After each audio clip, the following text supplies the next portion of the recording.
order. And the first item is approval of the agenda. I move. Second. Moved and seconded. Is there any changes? Add a brief executive session for personnel matter.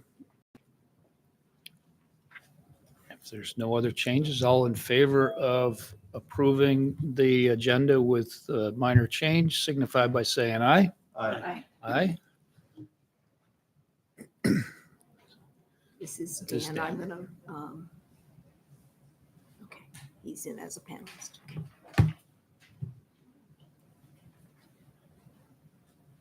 Can you hear us? Dan?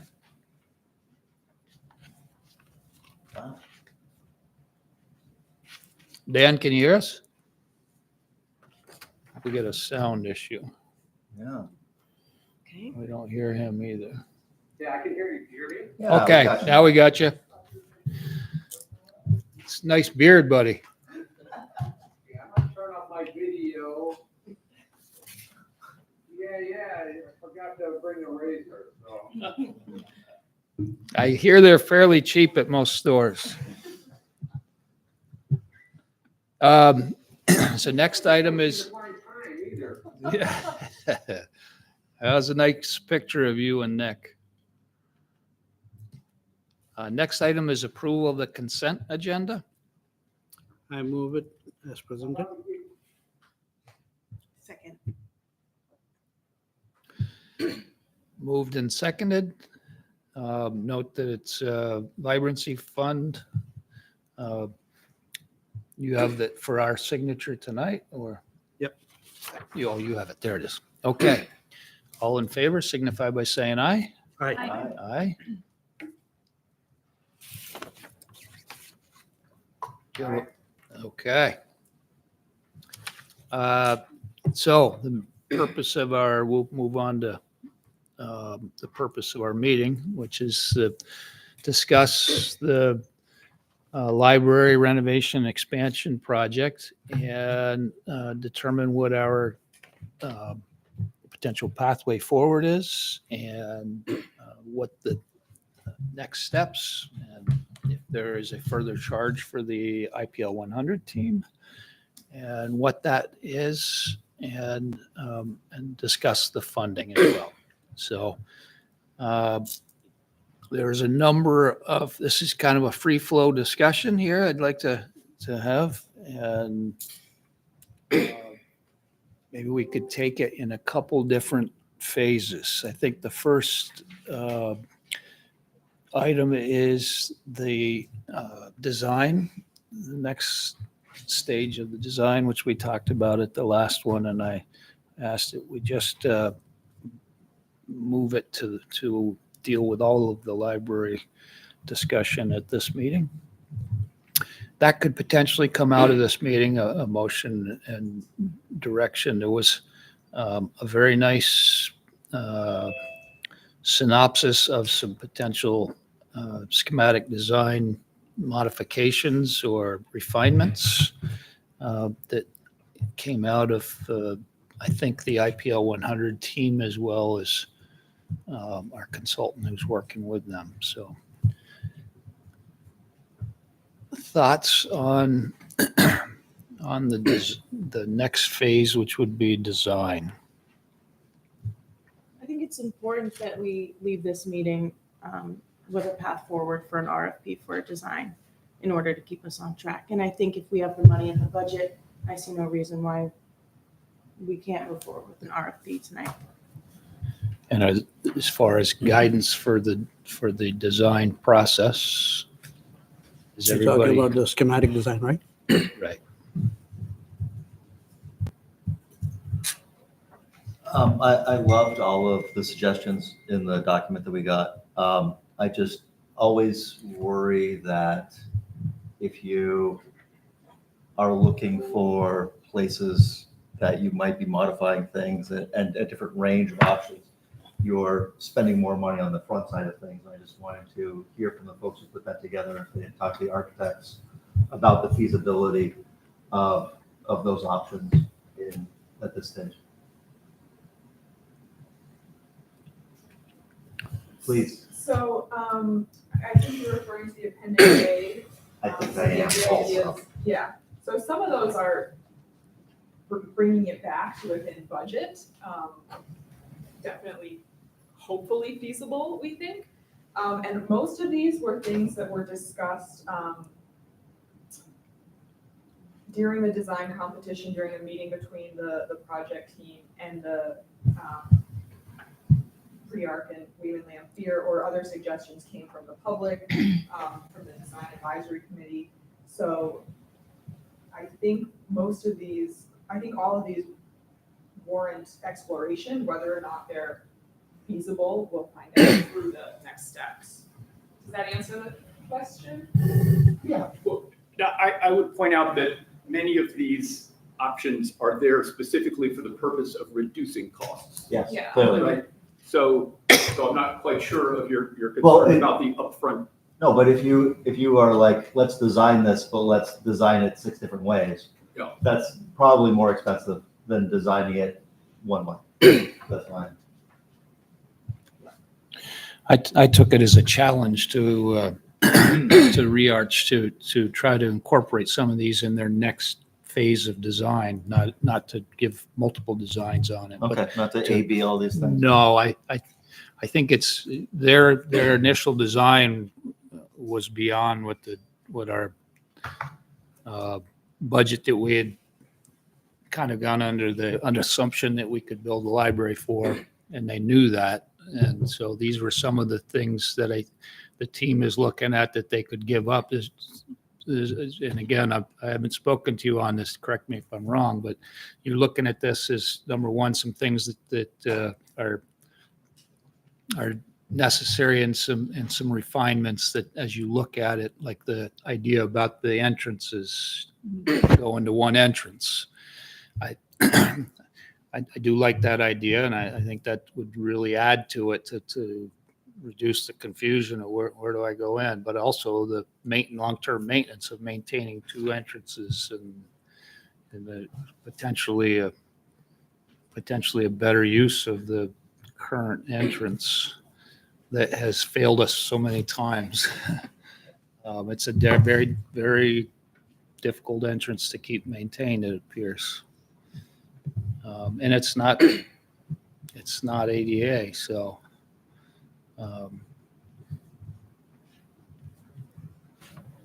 Were there any things that aren't in here that you would want to add to that, or this is pretty comprehensive, or from the library, the IPO 100 team's viewpoint? I think there are definitely things that could be added that would be more detailed as we get into conversations Yeah. with the architects. Once, this is sort of the jumping off point, sort of like the low hanging fruit that we felt like pretty much everyone thinks we should at least look at those options and reconsider. When and if we move forward with schematic designs, I think there'll be more conversations with the staff, the project team, and the architects. Smaller, more detailed things might be explored. Yeah, I don't think this was intended to be comprehensive. Yeah. It was more, hey, let's get going if we can, and these seem like good places to start. Is Appendix A ranked in any way, or were these just the items that came up in our meeting in a random order? I did not do the order, but I do not think they're intended to be ranked per se. Well, I would say 1 and 2 are not negotiable. That those have got to happen, which was to reduce the square footage and reduce the budget to what we have, because their conceptual design exceeded what we asked for in square footage and exceeded our target for budget.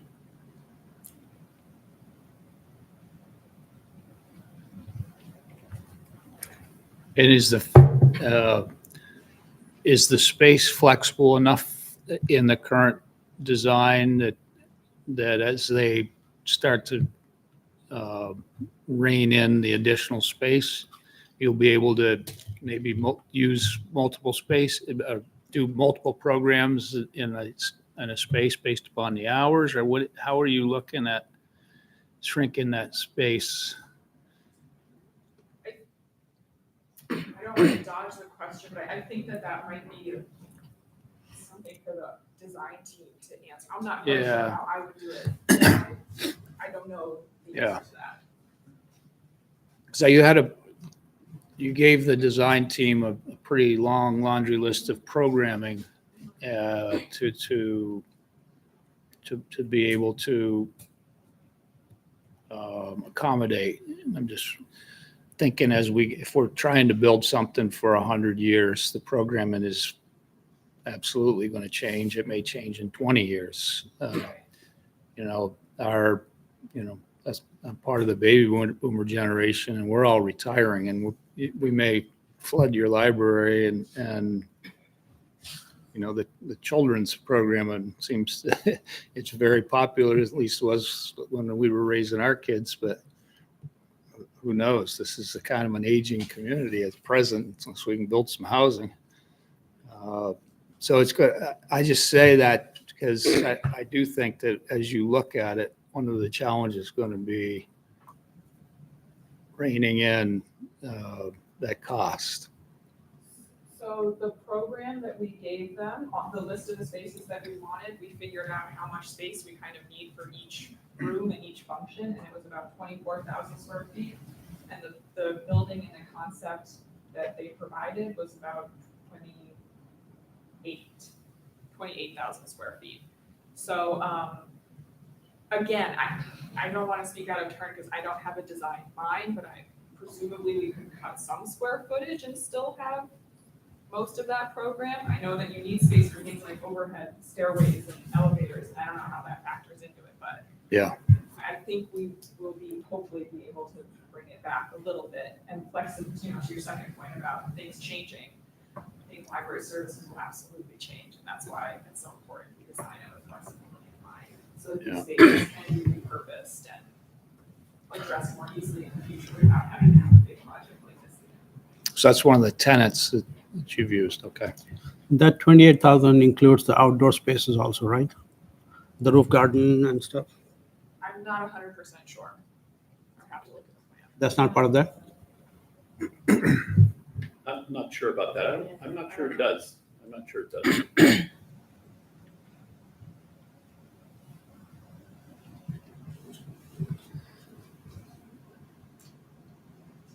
Jim. Yeah, Brian, I'm just gonna remind everyone that we chose these guys because they're smart and experienced. And, that's what we were looking at, the design team, right? And I think the next step here is to sit down with these guys, roll up our sleeves and say, hey, we have some limitations we gotta work with. We love the boldness of your ideas, the imagination, the creativity you brought to it. But now we've got a different task ahead of us. We've got to design a library that's gonna meet the needs of the team and the financial needs of the town too. So I think that's why we're being a little vague at this point about the specifics of what we can pull off. Because we need to sit down with these guys and roll up the sleeves and get to work and deliver it to you guys, a design that works better. Yeah, thank you, Jim. They could answer that question a lot better than I can. Well, we might not be able to answer it yet, and that's the point, is we want to get to work. Yeah. Just a note that one of our viewers has texted that she can't hear anyone talking from the audience. So you probably want to come up with I was going to say something, but I can do very well talking, so. Okay. They're probably going, we're also streaming on MCTV. So it's probably the sensitivity of the microphones. And we also have a hand by Judith Harris.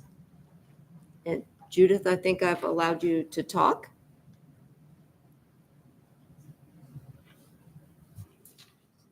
Okay, do you hear me? We Yep. can. I'll keep it brief. I did have a conversation with Chris Huston this afternoon. A lengthy one. I can speak to the program elements that we put forward to them as being essentially on target, line by line. The excess footage, as they see it, is in the overhead space. And some of that is the charm of their design, getting us out forward to the sidewalk, making a lovely stair connection to the existing building as opposed to getting on the elevator, kind of the back door, and pulling us back toward the parking lot. Also, the space between the program spaces and the existing building is wider, more generous than would be required by code to simply give that existing building some grandeur and the ability to look at it and enjoy it. I think that's the best explanation that I can offer. Okay, understood. Well, I guess the question is who is within the IPO 100 do you have a subgroup that will be working with ReArch? I don't know if you need the whole IPO 100. We're kind of waiting to see what you guys decide here tonight. to Yeah. move ahead. What would be your proposal? To move ahead. Yeah, which is what we're trying to do. So we've all along been looking at this project kind of as a three-legged stool. There's the design part, there's the funding part, there's the community engagement part. Yeah. We don't think necessarily that we need a dozen people sitting around the table talking about design. So I think we're looking at a subgroup of the Hillsley 100. Though another question that's been raised is it perhaps time to bring in some other people who might have areas of expertise that we don't have, who know more about design than we do, who know more about funding than we do. We're pretty comfortable with this particular project and what's going on, but we're looking at our next meeting, which is on the 14th of September. We'll take that up.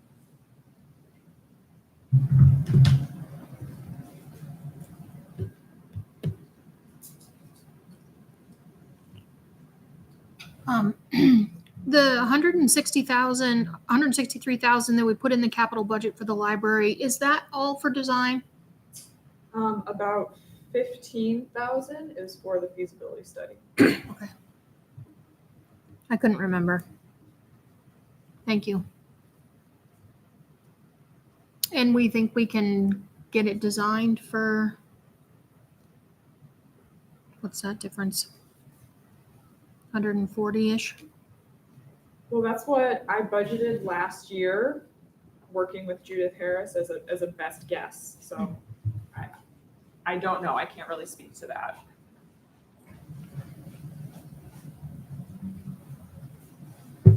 Judith, you still on? It certainly can be, yeah. Yeah, just a question for you. Has there been any discussion with ReArch as far as what would be a reasonable budget for the design?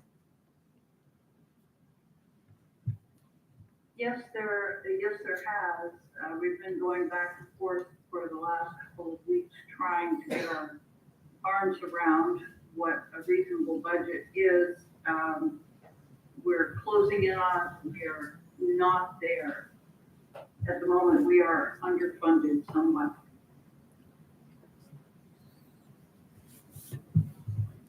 Do you know by about how much, Judith? No, I can't say that I do exactly. At this stage, we're, as in any negotiation, trying to talk about what's important to both groups, what we need to get to a bond vote with confidence. There are a number of ways to do that.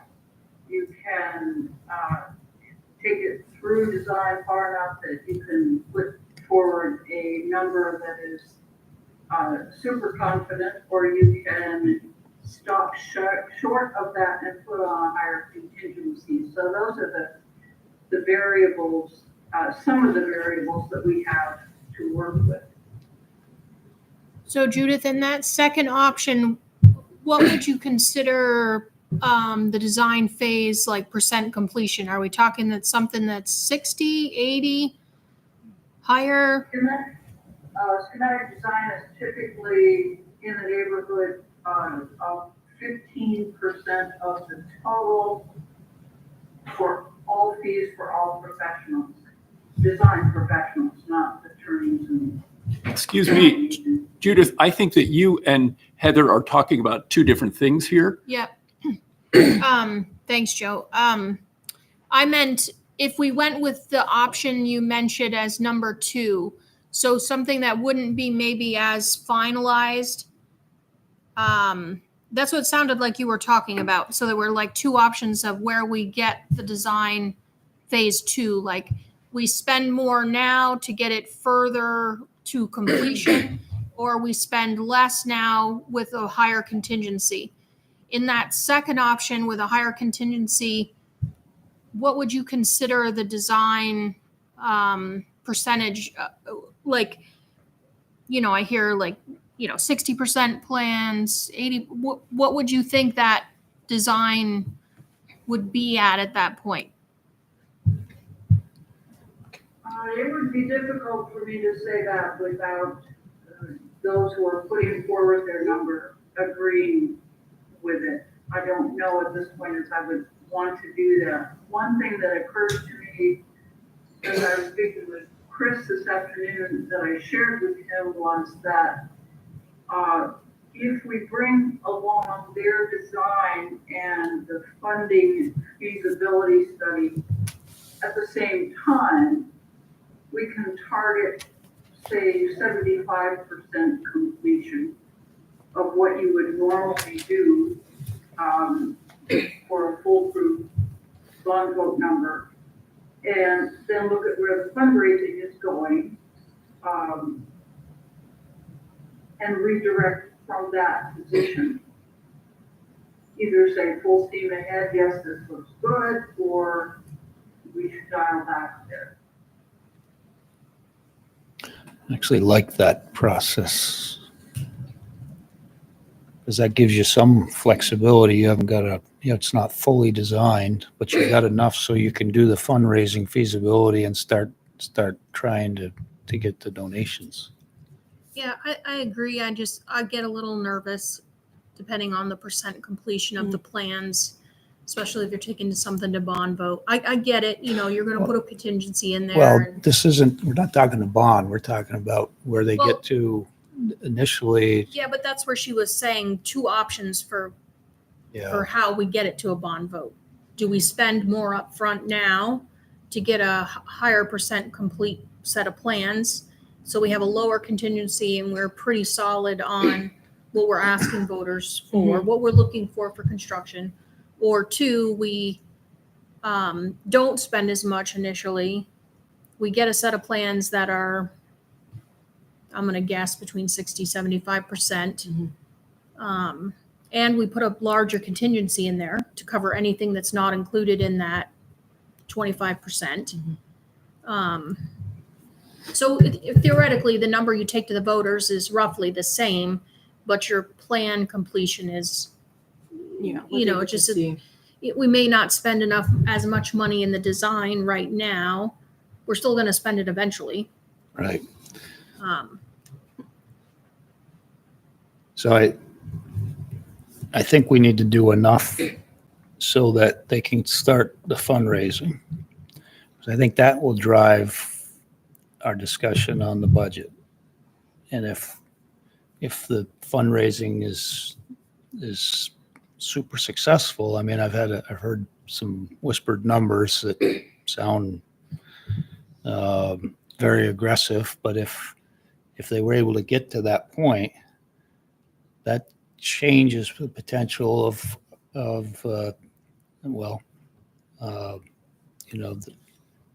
it changes how much you're bonding for, but by a long shot, but it also then might make it easier to sell the full amount of the design, and you can finish the design. But let's say the fundraising falls on its face and we start taking it out to the voters and we get some pushback.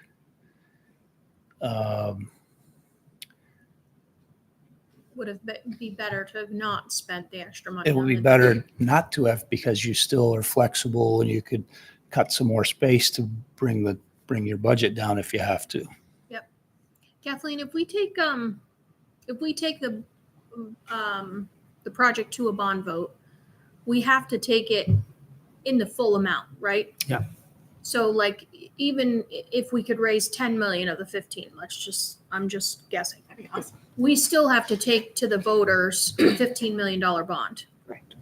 And hopefully we have something to support what the fundraising, but it's the same thing we've done with infrastructure projects and we're taking the bond vote for the full amount. So regardless, we're going to ask voters for the full amount. No, I think it's, one of them is a procedural and the other is the actual, what the voters are being told. If you have done it, if we've got fundraising, we're bonding for 15, but it's like when we bonded for the Cross Street Bridge. Right. Everybody knew the college was Right. paying It's for a just portion like the of it. water tank or anything Right. else. We're bonding for the full amount of that and we hope to get this grant and this grant and this, Mhm. but the voters have to be prepared that if, Well, I'm of the feeling that we don't take it to a bond vote until we know, at least have a good sense for where we're going to be on fundraising. Because I Yep. think we owe that to the voters. and we probably can't get to where we know how much we can raise fundraising until we at least get to a 50% design phase so that Yeah, people, 50 to 70, I think people know what they're 75. We, supporting, we right? have a hand by Judith.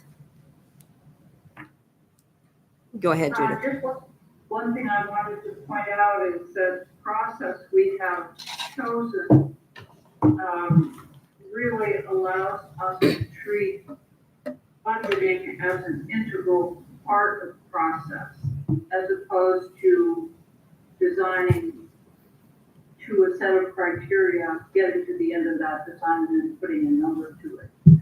So it's much more fluid and it lets us look at how the design is progressing and what the implication is on cost every step of the way, starting at the beginning before any design happens. What would we do, for example, if we didn't have roof garden or we chose a different mechanical system? Those kinds of discussions can be had at the outset and then can be reevaluated at critical points all along the way rather than being surprised. Okay. Which is basically what I was hoping, that we wouldn't do a full design without checking budget along the way. I think that answers it. So you have that built into the proposal? Yes, sir, that, those funds for that pricing is built into the proposal. Okay. Judith, I just wanted to talk a little bit about schematic design and your mention of the schematic design usually being 15% of the fees for professional fees. Correct? Is that what you said? So Correct. so there's a lot more design to do after the bond vote. That's correct. The 15% gets you to the point where you know enough about the project and its systems to be able to put a number to it. It still will have a contingency in it for certain. And as you know, as you go through the project, that contingency diminishes as you have more information. So now we're talking about only a 15% completed plan? Could I? I think we're talking two different things help out again. here? Are we? Judith is talking about how much are we going to pay them How much are we going to pay for the schematic design? Okay. for their schematic design. So the way that we get that number is that we take the cost of construction, which includes labor, materials, general conditions for the contractor, includes contingency, includes Owner's escalation. And that gives us sort of our construction figure, which is $12.4 million.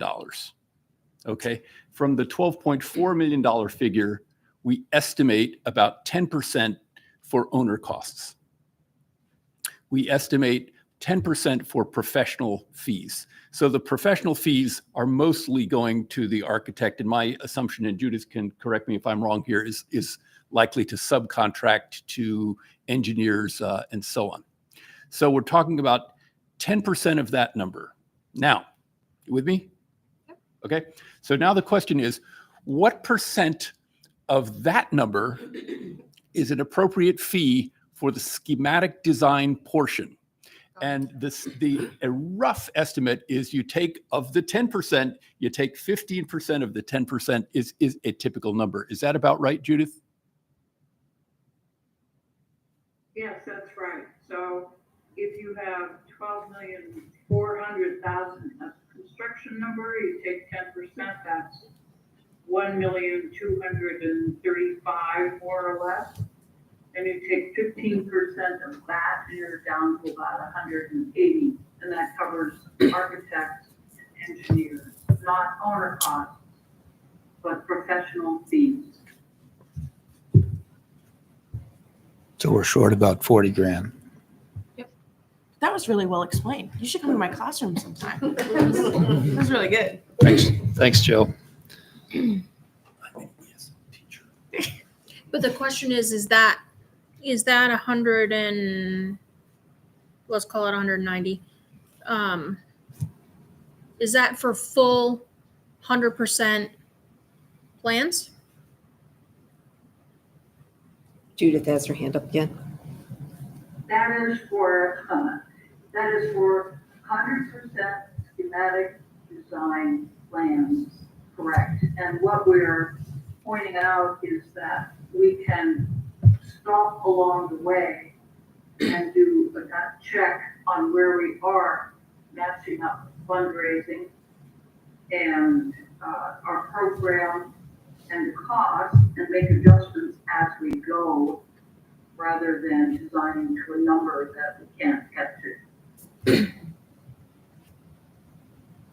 So just for curiosity, the 186,000 times 75% is roughly 140,000, and we have 148. Yeah. So we should be able to get close. Yeah. So if we were to approve this process, are there other thoughts on it? And if everybody's kind of good with this process, Judith does have her hand up again. Or is that a leftover, Judith? For panelists. I don't think it ever came down. Okay. Could I make one more comment here? Izzy, you were talking earlier about a RFP, a request for proposals. And I believe that Judith has been in very preliminary discussions with REARC and Weeman Lamphere about a different type of a contracting process that would not require a request for proposals, but would simply require a letter of engagement that would say, here's what we'd like to do. And then that would be supplemented by a scope of services. So then the architect would say, here's what we'll do, with this letter of engagement for this amount of money. Kathleen, does that sound right to you? Okay. Yeah. And since we did a competition, we don't need to reopen that, right? We can just do a letter of engagement. Judith, is your hand still up for discussion, or would you like me to put it down? Oh, I will put my hand down. So if everybody's good with that, I guess we should have to form, yes. One more question. Are they starting with the design they presented? Is that where they're starting from? The starting point is the concept as presented. Heather, I sense from your approach using the 75 figure that you were saying that you should be able to do 75% of the schematic plan and deliver something that is 75% of the way there. And I don't know if that is how this architectural process works. Yeah, it probably isn't. Okay. I don't know was that with the just- money, I'm I don't know just- with the money allocated, we I'm just can't. trying to figure out what we have for money and Yes. how far we Okay. think it would get us before we have to put more money that we haven't budgeted in. I'm in my own mind just trying to think about it. Okay. I love just multiplying percentages together, but it doesn't always Yeah, yield. I do, thank you. I do realize. For everyone. I'm just trying to get a sense of how far what we have is gonna get us. So let me just go through. Paul, are you good with moving forward on the schematic design? Yes. I know you are. You good? Absolutely. Okay, so, and Dan? Good with moving forward with schematic design? Okay, so I need a motion to, A question. Using this 1.5%, 15%, 10%, 10% of 15%, whatever. We've got a budget shortfall of several tens of thousands of dollars likely well, to, that's through the length of the project. Well, from what I heard from Okay. Judith is that this would get us to the point where we had sufficient for a bond vote and for fundraising. okay. And there would still be a lot of work to do following a successful bond vote.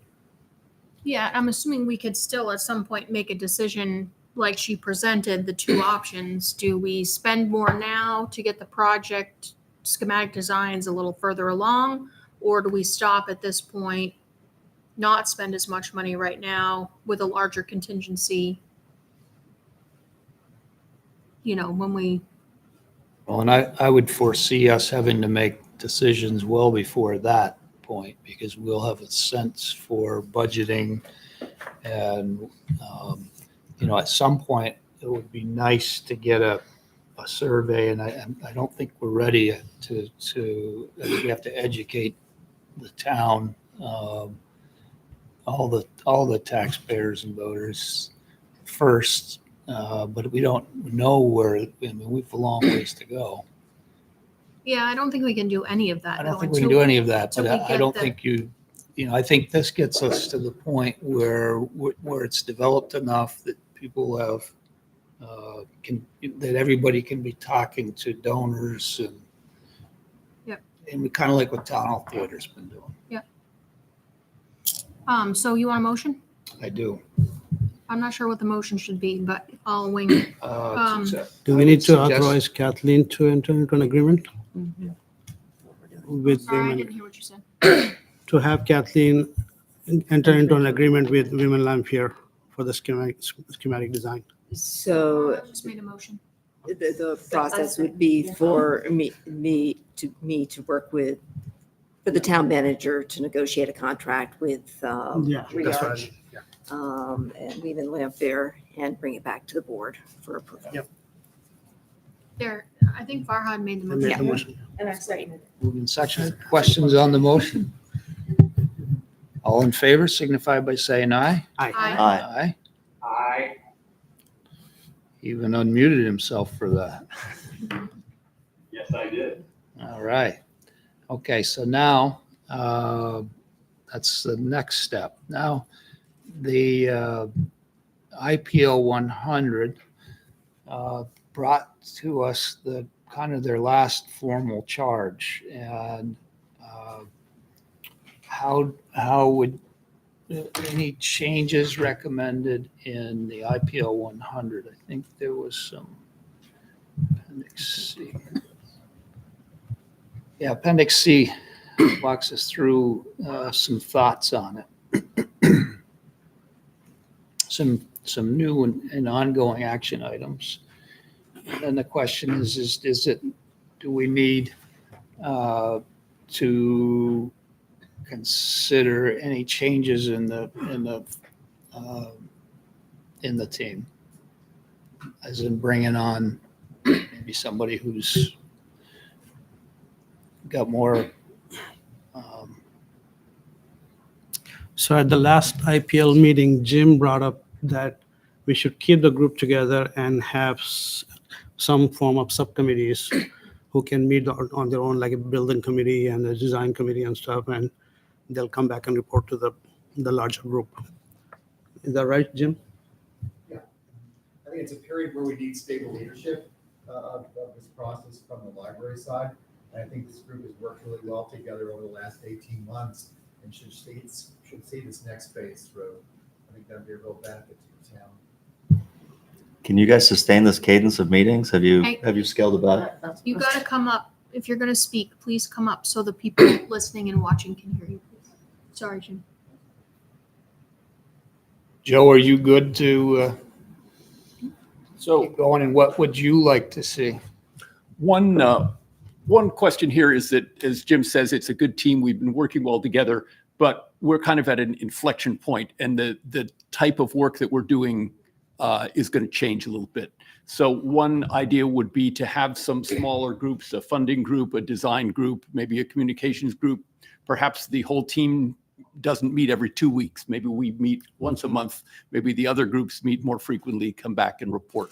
I would envision something along those lines. And are you thinking to add people to Well, the that's a question. committees That's or a question for you. I mean, one of the things that we did without actually, I think, asking you guys if it was okay, was we empaneled a professional advisory group of architects who advised us. So I guess my question is, if we form some smaller groups, do we need to come to you each time and say, is this person okay, or are you all right with us I don't think that's us doing that? Okay, good. So. That will be our subgroup that we can form. Okay, so then I think that there was a little bit of confusion as to, has the Ilsley 100 project team come to the end of its charge? And I say no. I think that the larger point of the charge was to bring the project to fruition, and we're still a long way from there. But I think that what we ran out of was the to-do list.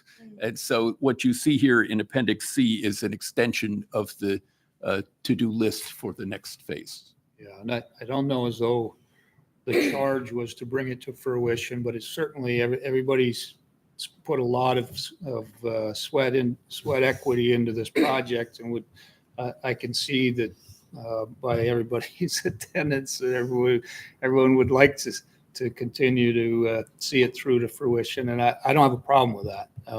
I do think maybe some additional guidance.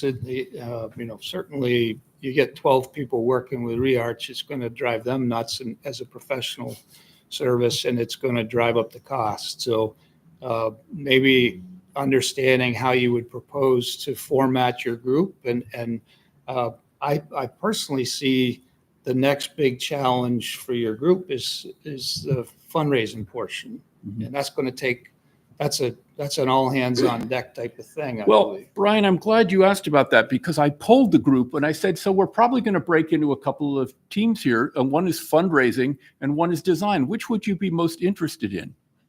Design. There's an awful lot of interest in the design portion of the plan here. I'll just say that. But I think we know where our challenges lie. So. Right. I think the design is, it's beautiful, and the vision of what can come is exciting. I think the challenge is the fundraising part. And so you're going to need some good, strong leaders. And that's where I think you're probably bringing in people who, I don't know if you've got anybody in this group got experience in fundraising. So got couple of you. Yeah. So I think bringing in some more to have a larger group, because you're going to have to making all the contacts. I mean, that's a lot of work. Yeah, and we welcome your recommendations and suggestions for people who'd be good at this. Yeah, I don't have a lot of experience in that, so. I'd be happy to join a committee fundraising. I have very limited fundraising skills, however, but Enthusiasm and connections Yes. counts for a lot. Right. So as far as the charge to the IPO 100,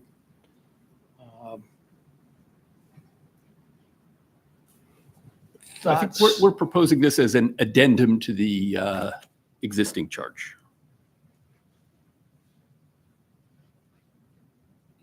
And off of Appendix C, number 3, inform and engage stakeholders, like including the community. When do you foresee the next time that you engage with the community in a similar way, or maybe, by demographic, like we did at Town Hall Theater?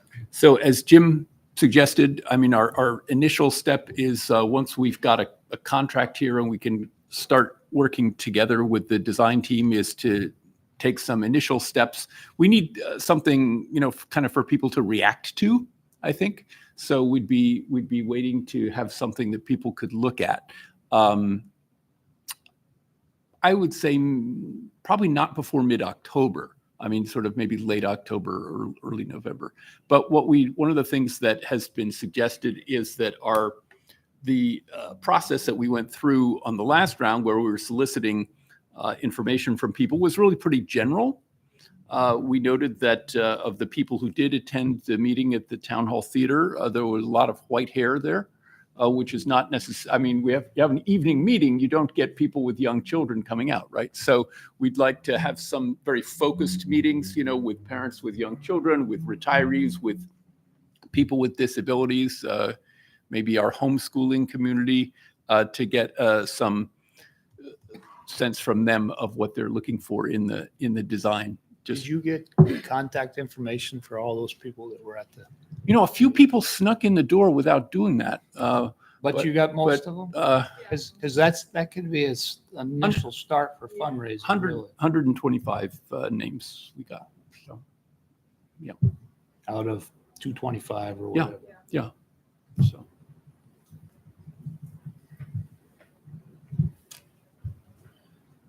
Can I just add one thing to what Joe said? Because I was pointing at Izzy. Ruth, so I didn't- I'm sorry, will you come up to the mic? Sorry, you're absolutely right, Heather. There's another one right there too. Okay, now I can share with Joe. I just wanted to add, because I was looking at Izzy when we were saying this, is that one of the groups that we didn't solicit specific information from is teenagers and middle school, high schoolers. And we have 2 select board members who have easy access to that demographic. And so I think having a focus group with that demographic, especially when the design team is working on the design for that section of the library, is really important. In addition to the groups that Joe mentioned, also non-English speakers was another group that came up when we were talking about it. And so maybe other demographic groups as well, just to make sure we're hitting all of the community, parts of the community. And a question of particular interest here is that in the conceptual design from Weeman Lamphere, there was one kind of giant room for youth that had all ages in there, right, from birth to high school. And it's our understanding that the high schoolers don't really want to hang out with the middle schoolers, and the middle schoolers don't really want to hang out with the elementary folks. And if we're looking at bringing things in a little bit, maybe somebody's going upstairs instead of being down with everybody. But that's the kind of thing that we want some data points on from the people who are concerned.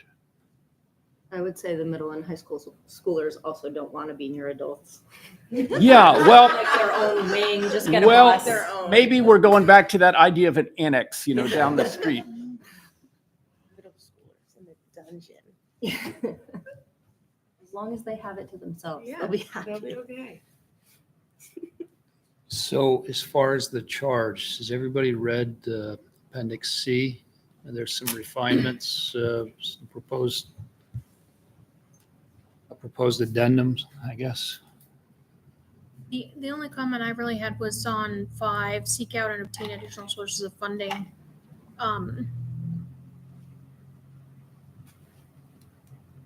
mean, it's broad. I was just wondering if it should be a little more specific. Grants, see, Well, there's nothing really in here specifically that says fundraising. So additional sources of funding can be lots of things, right? It can be grants, it can be fundraising, it can be multiple things. But I just was thinking in my head, and I don't know, I could be persuaded either way, whether that should be a little more specific or not. would you have a proposed wording for a little more specific? No, I do think not right off the top. that there's 2 areas that we would like, I think, the them to focus on is one is community fundraising and then grants and that are available. You've been writing for grants here. I would say grants and fundraising is what we had in mind when we put in other sources of funding. I would say, though, we made a conscious decision to say funding instead of fundraising because we want the money to come together, and we know that fundraising is one part of that, but there may be other opportunities that we don't want to overlook. And we know that some people are highly skilled at finding opportunities out there that we might not have thought of. And so we're interested in all kinds of possibilities, but our initial focus is going to be on kind of the private fundraising part of things. And the additional sources here is versus a bond paid by the property tax. To be honest, I wasn't thinking of that as additional. I was thinking of things in addition. Sorry.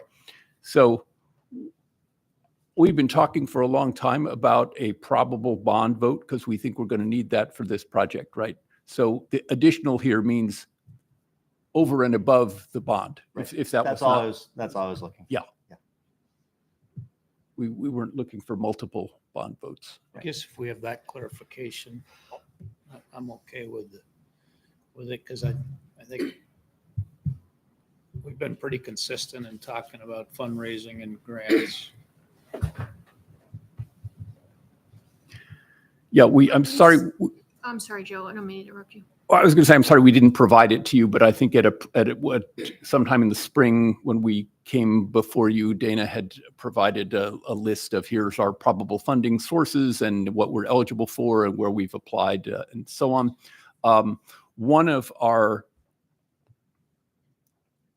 One source in which we have some high hopes is and Dana, help me out here, is the Vermont Department of Libraries, which has a fair amount of funding available, and they keep pushing back the application date for that. We were hoping for March or April, and now it's maybe October. But do you want to talk about that at all? Well, I wish I had more information to share. The Department of Libraries has $26 million in capital grants to give away. It's the most money that department has really ever had. It's a huge deal. $16 million of it is ARPA funding, and $10 million is from a congressionally directed funding request from Senator Leahy before he went out of office. So it's very exciting, but we don't yet know. There's 185 libraries in the state, public libraries. So we don't know yet what will be allowed to apply for, what the largest, what the limit of the grant will be. So I think we're really well positioned to apply for that funding because we now have the conceptual design and we have all this work behind us to show that we're moving forward and we have community support. And we filled out the pre-application, so I'm excited, but we're still waiting. Do you have a sense of how many other libraries within the state are doing something? I know Brandon is. Are there? So I heard from the assistant state librarian recently that every library in Addison County is planning on applying for funds. Oh, wow. However, you have to remember that a lot of the libraries in Addison County are very small. much smaller, and their big capital improvement project might be $50,000 or something like that. So, Right. I just pulled that number out of the air. It could be more, could be less. But our project, I can't say this with 100% certainty, but I think that we are the largest renovation expansion project being proposed in the state right now for a public library that I'm aware of.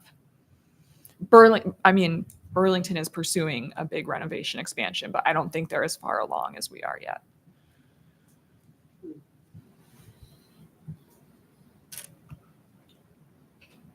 I guess as long as it's clear to me that additional sources of funding includes fundraising. So Absolutely. it is the group is considering that a big part of their charge, I guess. Okay. Versus like us needing to hire or provide another group to do that part of the work. So we have already budgeted some funds for support with the capital campaign. I'll be doing a lot of that work. And it's not uncommon for capital campaign expenses to be funded through the fundraising process, if that makes sense, once it gets underway. So we've been planning on that from the beginning. The only other thing, I guess, we fundraising, grants, and possibly other government funds, because we will apply for another congressionally directed funding request next year, although we have not been successful with that to date. I wonder if the further along we are, if it becomes more a better candidate, more attractive for them to provide the funding for. I think and hope that that is the case. But just to give you a sense, Heather, of where we are in this process, when Dana was first hired as the director of the Ilsley Public Library, it was with the expectation that the previous project would be moving ahead. And I think she was told at the time, hey, a big part of your job is going to be going out and raising funds. So she's been champing at the bit. She's just been waiting for this opportunity. So meanwhile, we have been working with a very well-known fundraising consultant for some time now, informally, and now more formally putting together the fundraising feasibility study. And what this involves is trying to identify some people who might be willing to give to the project in a serious way, and also people who might not be. And setting up interviews with those people, the professionals talk to them, ask them a little bit about their familiarity with the project, what they think is interesting, what they think is exciting, what suggestions they have, who else maybe we should go and talk to.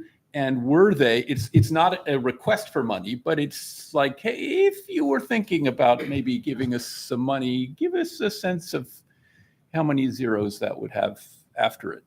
So that ultimately they'll come back to us. It's a small sample. It's a little research sample. And what they'll do is come back to us with a report with an estimate based on that, their conversations of what we might reasonably expect to raise in private fundraising. What would the timeline be for that study? So the interviews will take place the first 2 weeks of October. And then we would expect to hear from Christine and her colleague early November, I think at the latest, possibly end of October, what they think we should be shooting for as a fundraising goal, what they think is feasible. So November, I would say, we should definitely have that idea.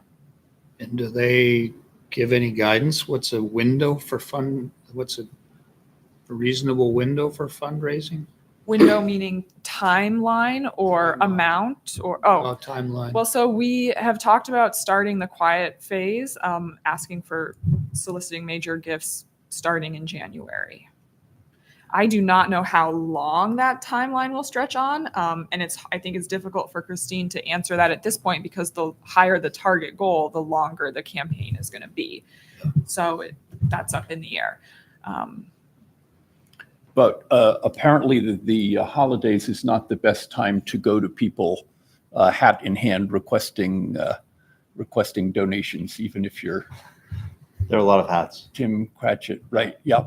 And another thing that we might mention here is our partnership with the Friends of the Library, many of whom are here tonight. The Friends of the Library, you may not know, is a separate nonprofit organization. It's a separate 501c3 organization, and they raise funds through their monthly book sales. And there was just an almost all-time record book sale earlier this week of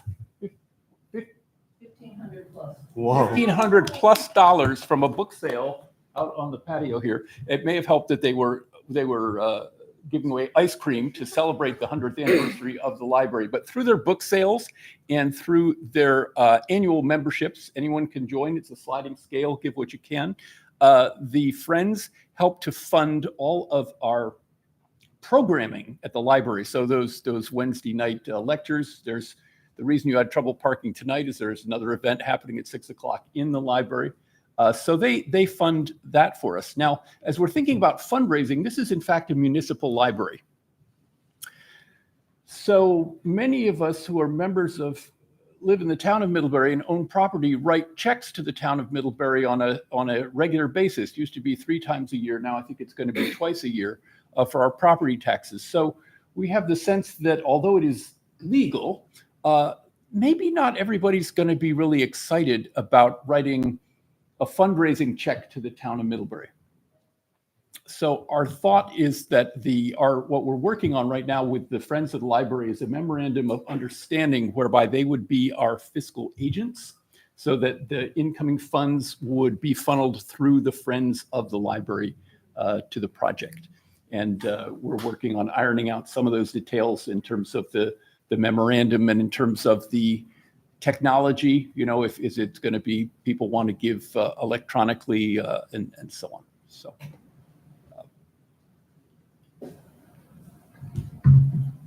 That's fundraising. I'll just run that by Kathleen when proposal, I guess, right? So- Was that fundraising by the town or the Friends of the The Library? idea of having the Friends serve as a fiscal agent, accepting donations and then passing them on to the town.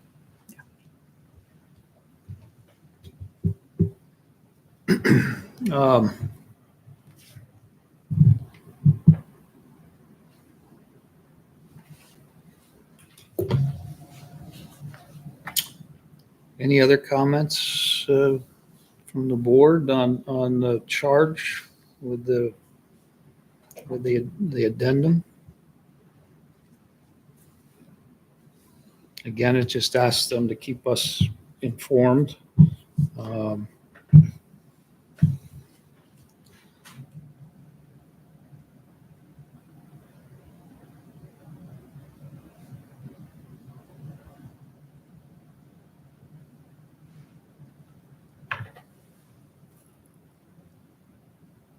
Do we need to make a motion?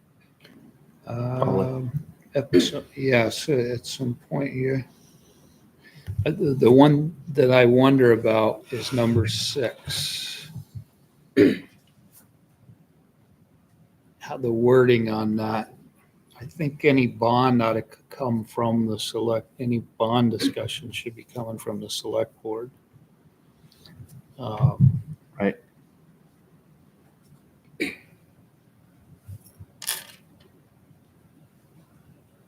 Yeah, but this group is going to be the closest to the project, so having them work with us on how we do that, I think is. Okay, it's working with us. Okay, yeah, I guess I was. It says work with the select board and town administration. I think I just want to make sure it's clear that is the. We will need to. Not to get too far ahead of us. Not to get too far ahead of us, yeah. Just make sure we're in sync on that, so. Because at some point, we'll need to kind of write an article explaining what we're doing, but I think that's down the road.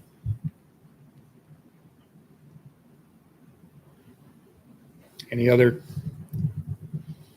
comments, questions, concerns with that?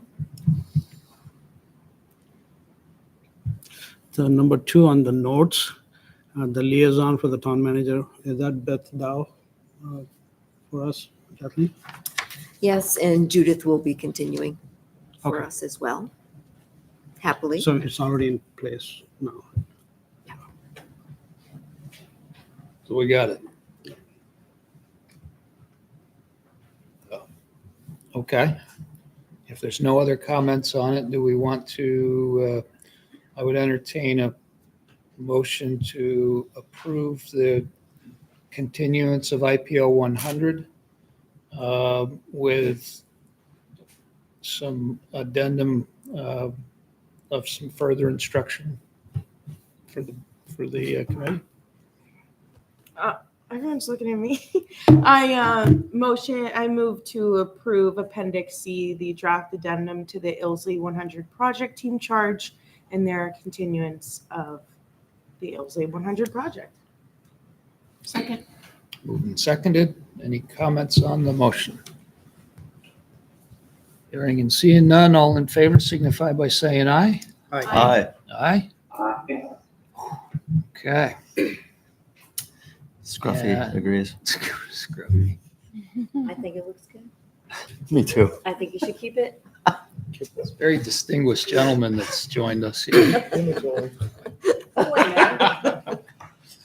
made a comment to him the other day. Okay,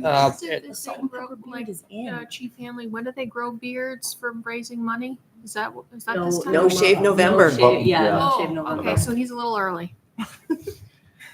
I'm just trying to look older, is what I'm. I did see that comment on the, It's the altitude, right? Dan's gonna grow his beard for the library. so then a little discussion on the bond timing. And I know there'd been discussion about trying to combine it with the town meeting. I just don't see us being ready for a town meeting bond vote. So I think leaving that open if we are ready, but also maybe having a trigger that, when we know what our, for me, I feel a lot better bringing it to the voters after we exhausted some efforts on fundraising. Go ahead.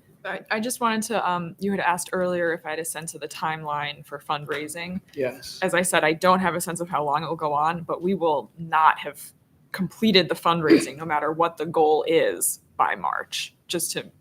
No, understand that. But let's say you only got $1 million by March, and the goal is $7.5 million. I think if we feel we can get $7.5 million, I think we owe it to have more of that before we take it to the bond vote. So that I think it gives us a better chance of success at the bond is what I'm talking about. Sure. So would this be the sort of thing where we call a special vote just for this one item? If we do it after March. Okay, you're not talking wait till the following year, No. unless it's a I don't know. disaster. I think Right. that this is something that you can't, it's very difficult to decide tonight. I think at least understanding that we're likely not talking about a March bond vote, that it's probably going to be, we're not that far along in the process, I don't feel. And I think it's an aggressive bond vote, and I really do fear that it would not pass. We also have 2 other elections I expect next year. I don't know if we can tag on, I think it depends upon, and the primary. maybe with the primary. I don't think you want to be in the general election. You get overwhelmed and there's too much other stuff going on. It's usually pretty negative time. The energy around that's not great. I think that's fair. What would you and the team like to have had accomplished, or what would make you feel successful before going into a bond vote? That's a great question. I think to Brian's point, we would want to talk with Christine and get a sense of what is the timeline and how much would it be reasonable to have raised before we go to a bond vote. We would certainly want to have schematic designs in hand and that accurate figure so that we're really confident in what we're bringing to the public. And I would hope that we are able to keep the energy and enthusiasm going forward, and that we continue to get positive.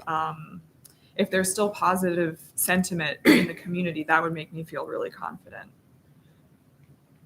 So one thing to keep in mind when we talk about like a March bond vote, the warning for town meeting is due the end of January. So that means you have to have everything ready to go the end of January. Like we have to be confident. I think it's like the first meeting in January. Well, when's the public hearing? Is the beginning of January usually for the budget? This is why I say I think March is just an unrealistic time. I don't think there's anything wrong with trying to shoot for that. Yeah. But I just want us to set expectations of, we talk about a March bond vote, but that means all the details have to be figured out by really the beginning of January, which it would be pretty aggressive. So that's 4.5 months.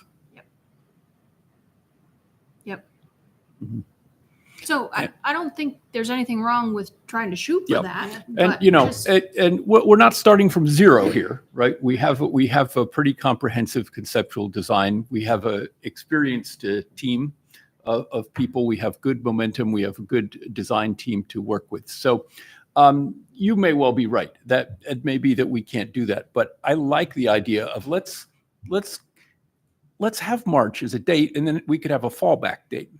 Yeah. Because, you know, as soon as you say, oh, no, let's do it, you know, months later, some of the air goes out of the process. So I would caution you, though, I don't think it should be talked about like in public, that we're doing a March bond vote, because the public is not ready to vote on this yet. well, they may not be, but that has been the date that we've been talking about for a year. It's been in the newspaper. I've always said, I don't think, Yeah. you and I have disagreed on that all along. I've said the bond vote should not be the point that we're talking about. We should be talking about the design, the need for a library, and then we get to the bond vote discussion. And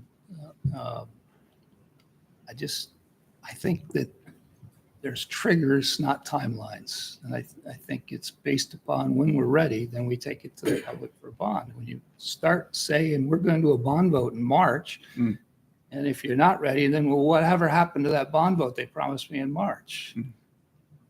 So now it's a failure because you've missed a window, but it's based upon when you're ready, not at this timeline because there's a town meeting. That's my feelings. And I just sense that it's sometimes if you try to push too hard, you don't hit all the gates. And a lot of skiers blow out of their course because they're pushing too hard. And if you just ski the course and keep your tips straight, you're going to be a lot better off. You may well be right, and you've been through this a lot more times than I have. I would just say that perhaps part of the reason for the sense of urgency on our part is the building next door, which is falling down around the ears of our library staff, for whom we're going to have to may well have to commit a fair amount of funds to nurse it through this winter. If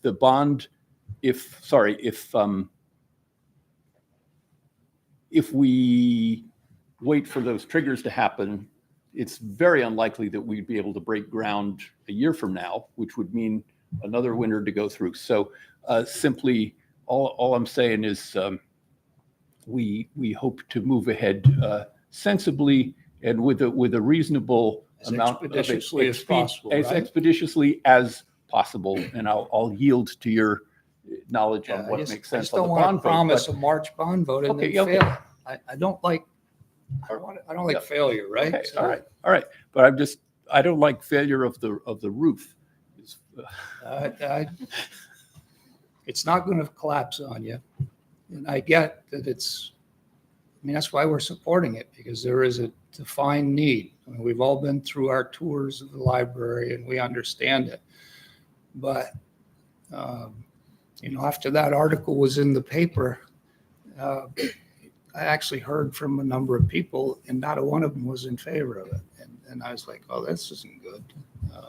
That wasn't the intent of that. But we've got some work to do to bring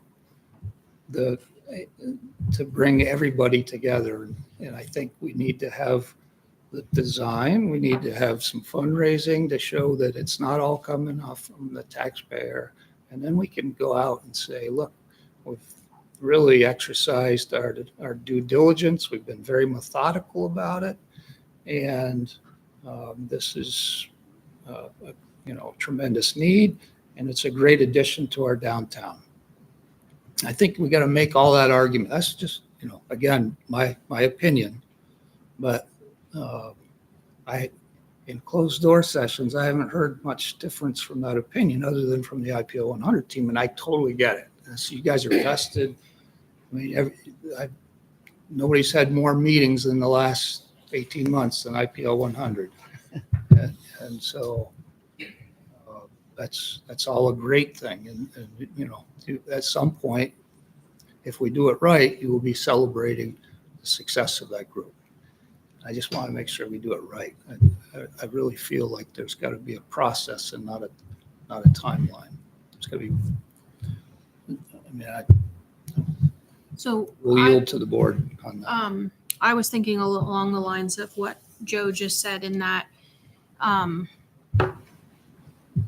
I would love for the triggers to happen so that we could move this as quickly as possible. But in reality, I think we're setting a goal that's pretty high to have everything ready for January. So in about a month, not even, the infrastructure committee is going to be looking at the capital budget. And so what I'm thinking about is what do we need to include in that capital budget to limp the library along? That's kind of what I'm thinking. I'm sure Dana's thinking about it a little bit too, but I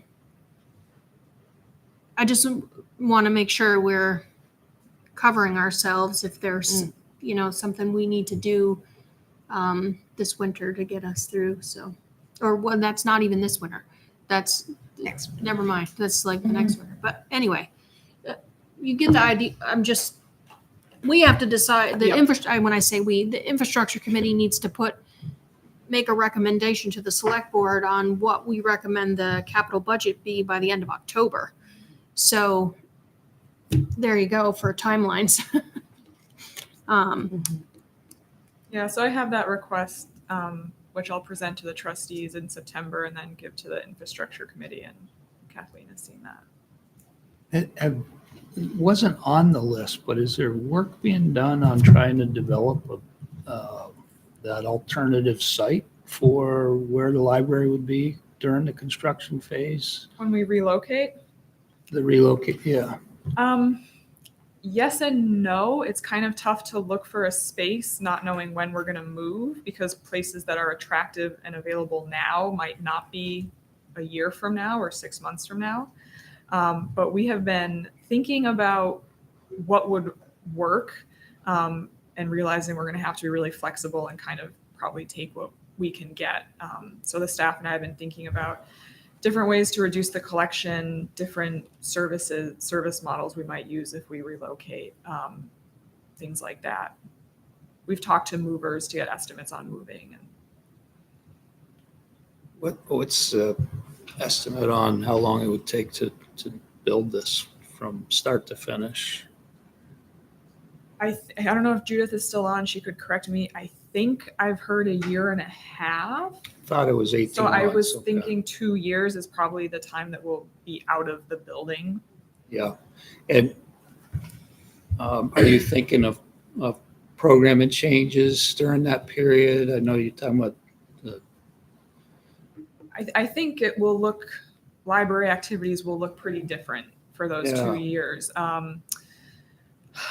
I don't know if we'll be able to find one site that works well in downtown Middlebury, or maybe we'll find one small site where we could have some of the collection and then hold programs in different sites around Middlebury that we rent by the hour or something like that. We're going to have to get really creative.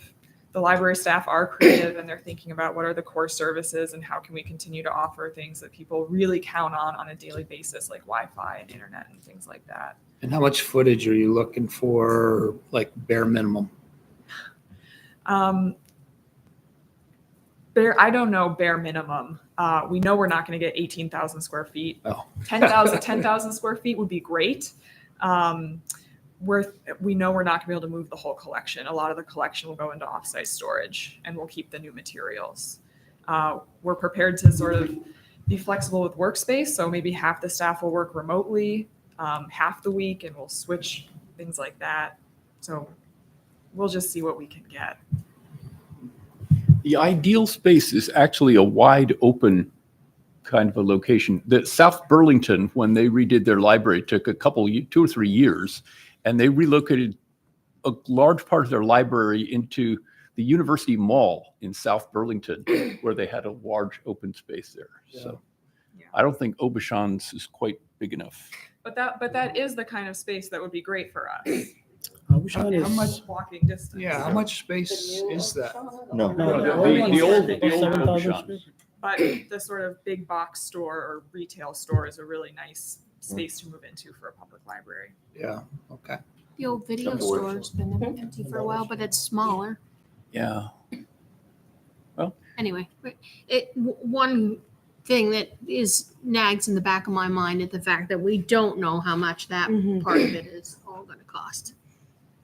That's not included in any of the, Yeah, I mean, 2 years of rental and storage and Moving. moving. Is St. Mary's, because the original plan for St. Mary's fell through, right? Well, the Turning Point Center, right, did not get funded, I think. Right, I think that's not happening. I'm just wondering what's happening with that space, because it is walkable and ostensibly big? empty. Big space? it's not an elevator in that School. building though, right? No. I don't know that building. No. My kids went there. There's not an elevator. Oh, okay. Ruth, did you have something? Coming to a microphone Join the before team. Heather reminds me to do it. I just wanted to say that we heard from other libraries that this was sort of included in part in their fundraising efforts, that some places got donated spaces once the word was out, like we're doing right now, getting the word out. And also the architectural firms, I can't remember which one mentioned it, but I'm sure that that Weeman Landfear has worked on this. They often help find the space and set up a space as sort of part of their services too, if we wanted them to. So I wouldn't worry too much about it because it is part of the process for this kind of thing. It's not a unique situation. It's definitely a problem we have to solve though. But Right, I it's think just it not can be, included in any of the numbers. it is included in the overall budget that we did. It's not in, I thought it was in the original, okay. And then, That's what makes it. okay, we have numbers on it though, because I've seen them. I can send you, I haven't put them out there because like it's not based on an actual rental space, so I'm not super okay. confident Yeah. in them. Right. But I did do some kind of back of the napkin calculations for moving the collection and the furniture and 2 years worth of storage at a couple different price points, so I can share that. Okay, I thought it was. And just a note on the bond vote, one of the things we were thinking in terms of timing that we wanted to avoid was overlapping with a potential bond vote that ACSD might do, which is possible in the next couple of years. So not wanting to have two on the ballot at the same time. So that was another reason why we were like, oh, we need to, I hear you that we might not be done by March, but to not push it off too far because then we'll get into other murky waters that we want to avoid, in addition to the fact that there are lots of things in the building that are a problem. So that was on our mind as well.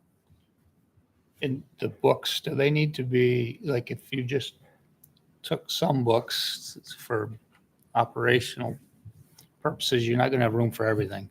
Do they have to be stored any particular way? Do you have any rare volumes or anything like that you have to have in climate control, or can you just box them and put them in a dry building? So ideally, we don't have rare materials. We don't have any unique materials at Ilsley. So we don't need like the crazy, super high-tech fancy storage, but ideally they would all be in climate controlled environments. But paper is a really sensitive material. It's super susceptible to any kind of mold or humidity changes like that. So ideally they would all be in a climate controlled storage space. And there are storage spaces specifically designed for library collections. I haven't looked into that yet, but that's sort of first tier. Then you can go down to just regular climate controlled, and then you can go down to just the basement somewhere. But we want to avoid that bottom option. We've already had a suggestion of a fairly empty church basement here in town, and it's just the level of moisture in those spaces is not good for books.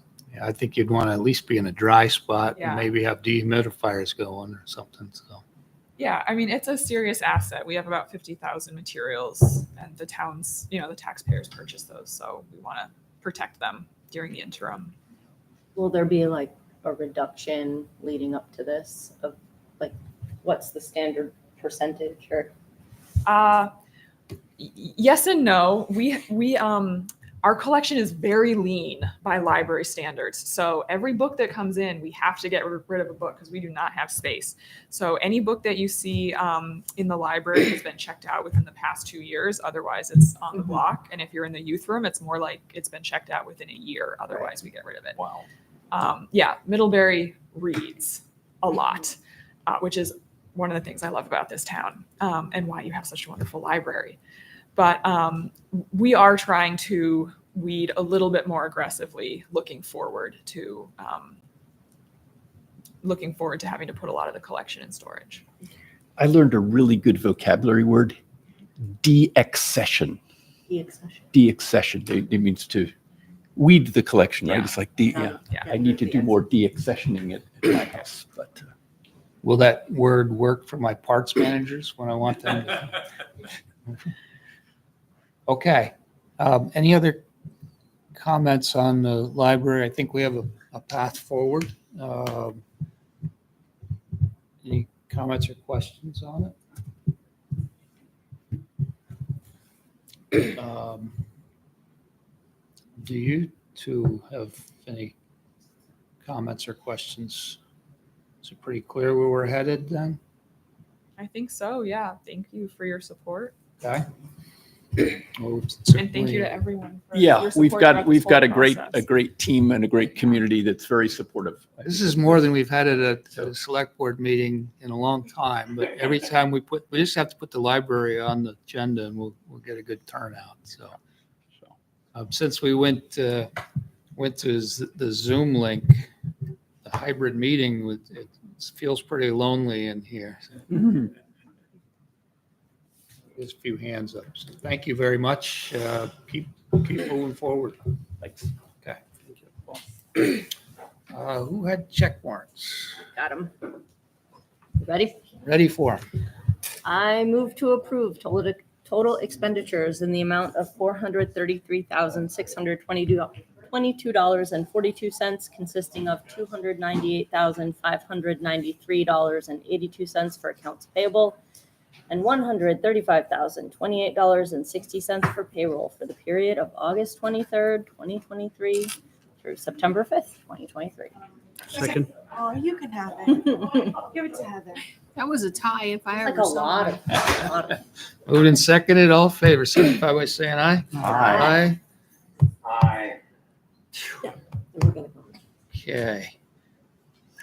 If you got your Yeah, let me thing, see can you what we take got us here. into executive session? We need a brief executive session for personnel matter. Okay. I got it. You want me to do it? Yeah, please. In accordance with Vermont's open meeting law requirements, I move that the board find that premature general knowledge of the consideration of personnel matters would clearly place the select board at a substantial disadvantage because the select board risks disclosing its personnel matters if it discusses the matter in public. Anyway, Sure. close enough. Decision. Yeah. Okay. All in favor? Aye. Aye. Oh, I Oh, did. I guess second. I was gonna second it, but then And you did. Yes. second it. All in favor? Aye. Aye. I further move that the board enter into executive session to discuss personnel matters under the provisions of Title I, Section 313A1 of the Vermont statutes. Second. All in favor? Aye. Aye. Okay, we're in executive session at 7:29. Yeah.